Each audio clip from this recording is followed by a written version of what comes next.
बिस्मिल्लाहिर्रहमानिर्रहीम। अस्सलामुअलैकुम। कुरानुद्दीन चैनल में एक नई मालूमाती वीडियो के साथ अना मैसेज आपकी खिदमत में हाजिर है। उम्मीद करती हूँ अल्लाह पाक के करम से आप तमाम लोग खैरियत से होंगे। जैसा कि एक सवाल बहुत ज़्यादा आता है कि सफ़र में कौन सी नमाज अदा की जाए, कितनी रकात अदा की जाए और इसके बारे में क्या तफसील अहादीस में। तो आज इस टॉपिक पर हम तफसीलन बात करेंगे, तो वीडियो को मुकम्मल वॉच करें।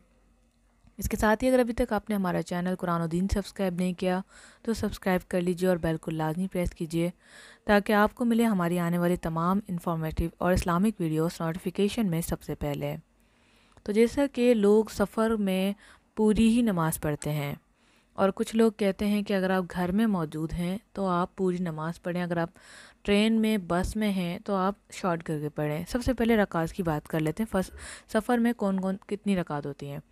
अगर फजर की बात की जाए तो 2 सुन्नत 2 फ़र्ज़, तो 2 फ़र्ज़ होंगे। ज़ोहर में 2 फ़र्ज़ होंगे, असर में 2 फ़र्ज़ होंगे, मगरिब में 3 फ़र्ज़ होंगे और इशा में 2 फ़र्ज़ 3 वितर होंगे।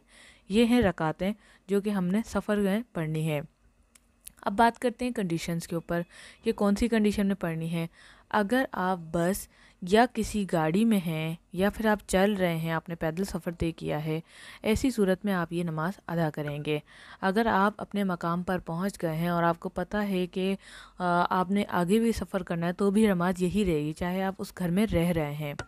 फॉर एग्ज़ाम्पल आपने अभी एक दिन का स्टे किया है और नेक्स्ट डे आपको दूसरे सिटी में जाना है। उसके बाद आपने फॉर एग्ज़ाम्पल अगर हम पाकिस्तान की बात की जाए तो आप कराची में मौजूद हैं, कराची से आपको जो है सक्खर जाना है, सक्खर से आपने जो है पंजाब जाना है, पंजाब से आपने इस्लामाबाद जाना है, इस्लामाबाद से आगे जो सफ़र कंटिन्यूसली है एक एक दिन के स्टे से, तो आप यही नमाज़ पढ़ेंगे। अगर एक ही घर में आपको रहते हुए 4 दिन आपको मुसलसल एक ही घर में हो गए, ऐसी सूरत में आप जो है 4 दिन की नमाज़ें पढ़ के जो 5वां दिन आएगा उसमें आप पूरी नमाज़ पढ़ेंगे। वो इसलिए क्योंकि देखें, अगर आप सफ़र में हैं, एक कंटिन्यूसली सफ़र चल रहा है, तो वक्त की कमी और मुश्किलात की वजह से कुरान में भी आया है कि आप नमाज़ कम पढ़ सकते हैं।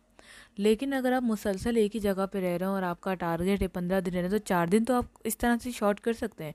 लेकिन 5वें दिन से आपको जो है नमाज पूरी ही अदा करनी होगी क्योंकि आप मुसलसल यहाँ रहने लगे हैं। अगर पाँचवें दिन आपकी रवानगी है तो बस फिर वही पे सफ़र नमाज कंटिन्यू रहेगी। तो आज हमें पता चला कि हम 4 दिन तक सफ़री नमाज़ पढ़ सकते हैं, उसके बाद हमें उसी घर में उसी जगह पे मुकम्मल नमाज़ पढ़नी होगी। तो ये थे कुछ शराइत जो कुरान पाक में और रसूल पाक सल्लल्लाहु अलैहि वसल्लम ने हमें फरमा दिए हैं। ये कोई हम अपनी बनी बनाई बातें नहीं करते। जो अल्लाह पाक के अहकामात हैं हमें उन्हें समझना है, उन पर अमल करना है और ये करना हमारे लिए सवाब का बाइस भी बनता है। तो उम्मीद करते हैं वीडियो आपको पसंद आई। वीडियो को लाइक करें, शेयर करें, अपने सवाल हमें कमेंट्स में ज़रूर बताएं। इंस्टाग्राम और फेसबुक पेज कुरानुद्दीन को ज़रूर फॉलो करें। Thanks for watching. अल्लाह हाफ़िज़।